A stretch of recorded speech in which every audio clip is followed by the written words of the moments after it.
So अहिले क्यापकटको चाहिँ video editing एकदम धेरै भाइरल भइरहेको छ टिकटकमा। सो हजुरहरूले पनि कसरी त्यस्तै खालको भिडियो एडिट गर्ने आज यो भिडियोमा म हजुरलाई सिकाउने छु। त्यो भिडियो एडिट गर्नको लागि चाहिँ एकदम धेरै गाह्रो पनि छ र सजिलो पनि छ।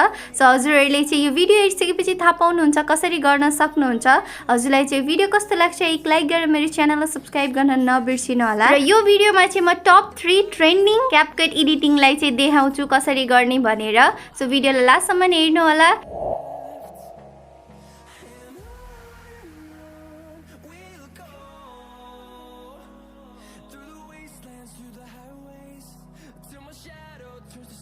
अनि सुरुमा चाहिँ टिकटक ओपन गर्ने बित्तिकै हजुरले यस्तो खालको भिडियोजहरु एकदम धेरै देखिरहनु भएको हुन्छ फर युमा। सो त्यसको तल चाहिँ क्यापकट फ्री भिडियो एडिटर भनेर लेखेको हुन्छ।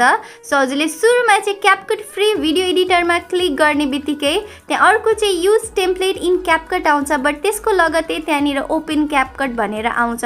सो हजुरले एकदम धेरै फास्ट क्लिक गर्नुपर्ने हुन्छ। हजुरले दुईटा फिंगर युज गर्नुपर्ने हुन्छ। फर्स्टमा हजुरले क्यापकटमा क्लिक गर्ने बित्तिकै अर्को फिंगर चाहिँ हजुरले युज टेम्प्लेट इन क्यापकट मा क्लिक गर्नुपर्छ जस्ट इन सेकेन्ड। इफ हजुरले त्यसरी क्लिक गर्नु भएन भने हजुरले यसरी ट्राई गर्दै जानु होला। ट्राई गर्दा गर्दै हजुरको क्यापकट ओपन हुन्छ, घरि हजुरको चाहिँ त्यो क्लिक नै हुँदैन। सो हजुरले अलि ट्राई गर्नु होला। अलि टाइमसम्म ट्राई गर्दा गर्दै अचानक हजुरको कुनै बेला क्लिक भइहाल्छ र यस्तो खालको अप्सन हजुरले देख्न सक्नुहुन्छ युज टेम्प्लेट भनेर।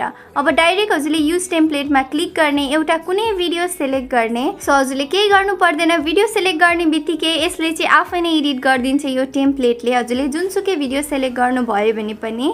सो यस्तो गरी भिडियो एडिट भइसकेपछि चाहिँ माथि हजुरले एक्सपोर्टको अप्सन देख्नुहुन्छ, त्यसमा क्लिक गरेर रेजोल्युसन पनि हजुरले यहाँबाट सिलेक्ट गर्न सक्नुहुन्छ।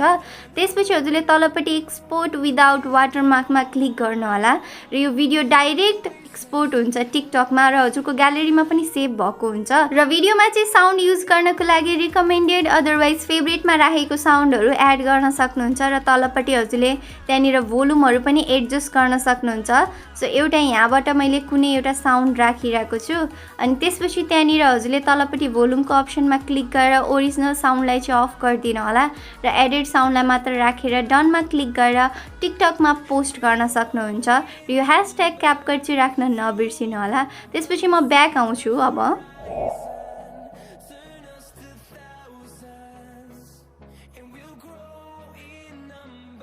अनि यो पनि क्यापकट एडिटिङ एकदम धेरै ट्रेन्डमा चलिरहेको छ। सो हजुरले चाहिँ यसलाई बनाउनको लागि पनि त्यही हो, हजुरलाई अघि भर्खरै सिकाएको प्रोसेस हो। क्यापकटमा क्लिक गर्ने अनि जस्ट इन सेकेन्ड हजुरले त्यहाँनिर युज टेम्प्लेट इन क्यापकट भन्ने अप्सन देखेर चाहिँ क्लिक गर्नुपर्ने हुन्छ अनि यसरी नै हजुरले टेम्प्लेट भेट्नुहुन्छ।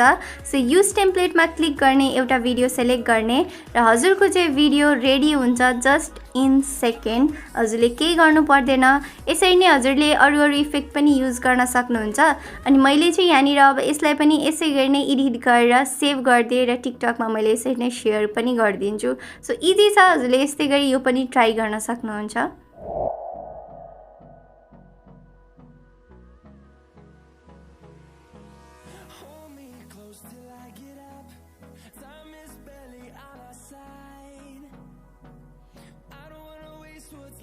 हजुरले जुन स्क्रिनमा देखिरहनु भएको छ यो पनि क्यापकटको एडिटिङ एकदम धेरै ट्रेन्डिङमा छ। हजुरले चाहिँ सेम प्रोसेस गर्नु होला।